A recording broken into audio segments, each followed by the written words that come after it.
मेरे होम्योपैथी में रुचि की नींव बहुत पहले सन 87-88 1987-88 में पड़ चुकी थी।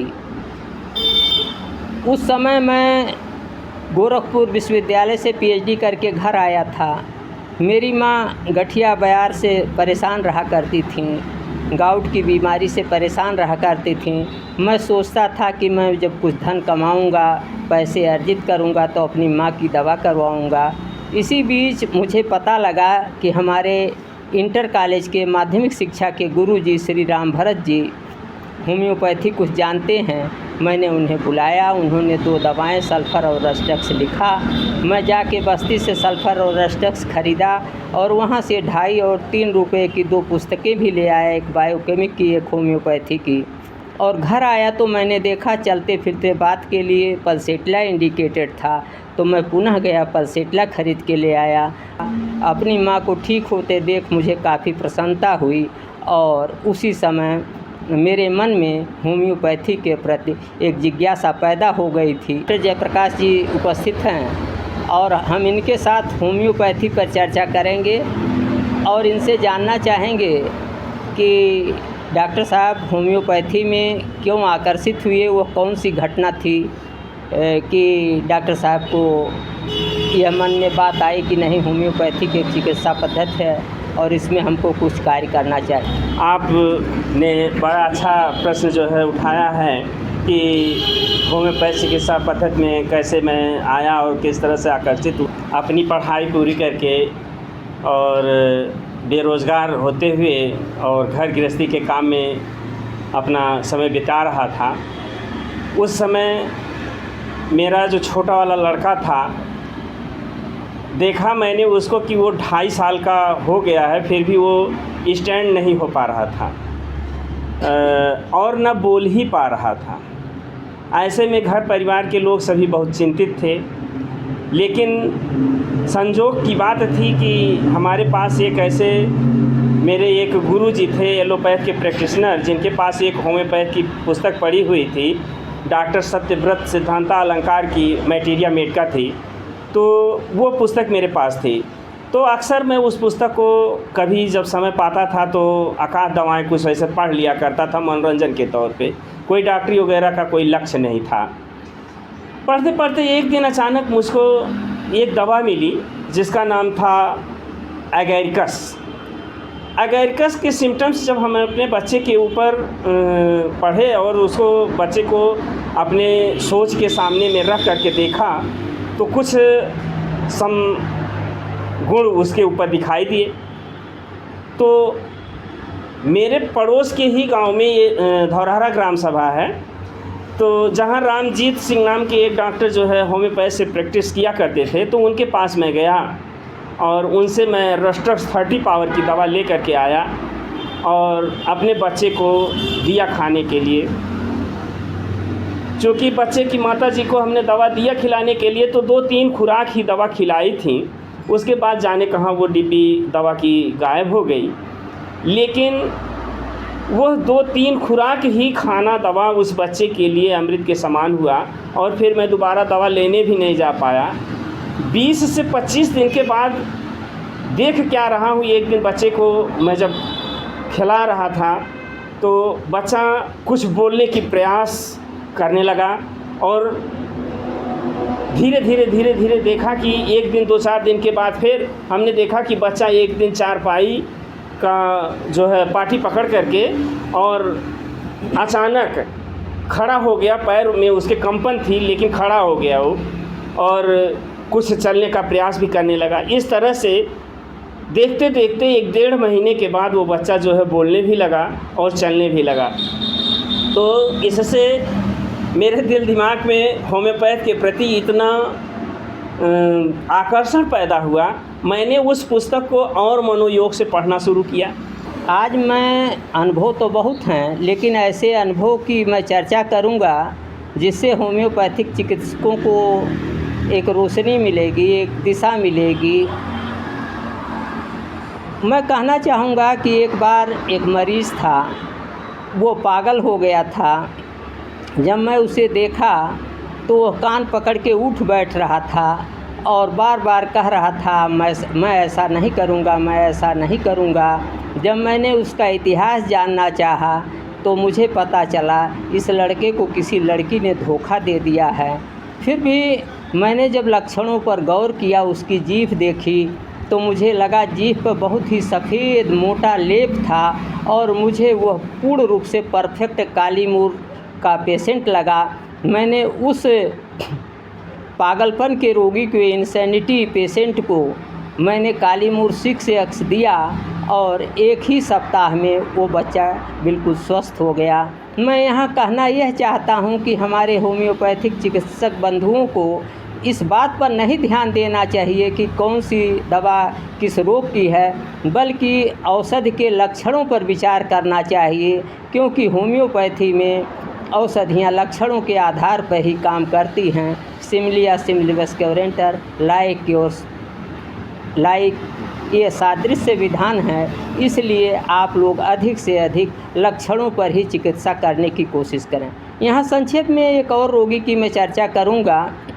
वह रोगी मेरे पास आया और सीधे सीधे उसने कहा कि मुझे वेरिकोज वेन की शिकायत है और मैं विगत 4 वर्ष से परेशान हूँ। यहाँ से लखनऊ तक दौड़ के थक हार गया हूँ। डॉक्टर साहब, मैं बिल्कुल निराश हो गया हूँ, मुझे किसी ने बताया है। तो मैंने परीक्षण किया तो पाया कि उसे बैठने उठने में भी दिक्कत होती थी और बाएं पैर में उसे एक घाव था और वह घाव उसका ठीक नहीं हो रहा था। घाव को मैंने देखा तो घाव के किनारे उठे हुए थे, एक बारी बनी हुई थी। तो मैंने विचार किया तो यह पाया कि ये जो है बायोकेमिक दवा कैलकेरिया फ्लोर का सिम्टम था और मैंने उसे कैलकेरिया फ्लोर 12X दिया। मुझे एक ही सप्ताह में उस पेशेंट को काफ़ी लाभ हुआ, वो बड़ा प्रसन्न हुआ और उसकी चिकित्सा मैंने पूरी किया।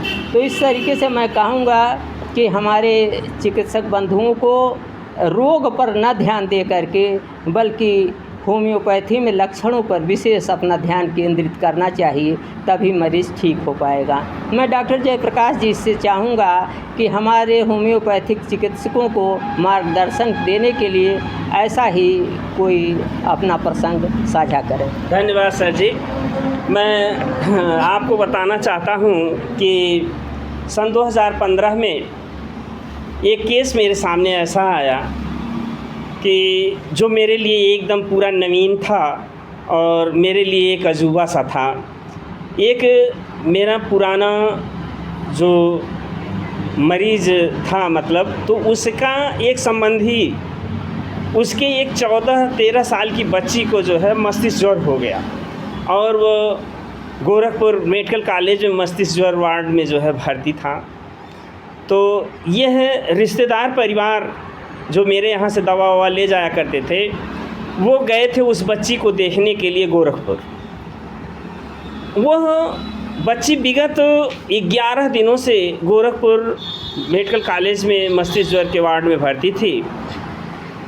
तो स्थिति उसकी ये थी कि बच्ची का खाना पानी तो सब एकदम बंद था, उसके नाक में नली थी, उसके पेशाब में नली थी और उसको ग्लूकोज ड्रिप वगैरह चढ़ा करके डॉक्टर लोगों ने किस तरह से क्या किया कि पूरा उसी पर रोका था उसके खान पान के जीवन की परिचर्या को। और परिणाम ये हुआ कि उसका शरीर जो है पूरा एकदम स्वेलिंग से, सूजन से भर गया था, आँख गाल वगैरह सब एकदम से सलापट हो गया था। तो जो ये रिश्तेदार देखने गए थे लड़की के, उसके मौसा लगते थे, तो उनसे मेरा जो परिचय था तो उन्होंने वहीं से मेरे पास कॉल लगाया, कहा कि सर जी ऐसी ऐसी बात है और मैं लड़की का इलाज आपसे करवाना चाहता हूँ। तो मैंने उनको बड़े साफ शब्दों में कहा, अरे भाई उतने बड़े हॉस्पिटल में मस्तिष्क ज्वर का बच्चा भर्ती है तो मेरे पास किस लिए लेके आओगे? अभी कुछ हो जाए, मर आ जाए या कोई बात हो तो उसकी ज़िम्मेदारी कौन लेगा?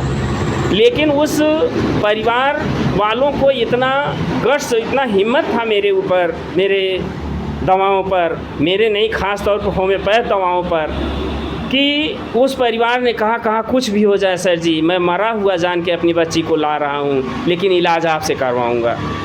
तो मैंने कहा भाई जब इतना संतोष है तो ले आओ। वो चुपके से उस मेडिकल कॉलेज गोरखपुर से निकाल करके ले आए और मेरे पास बच्चे को लेकर के पहुँचे। मई का महीना था, 2 बजे दिन में लू चल रही थी। मेरे क्लिनिक पर लेकर के आए।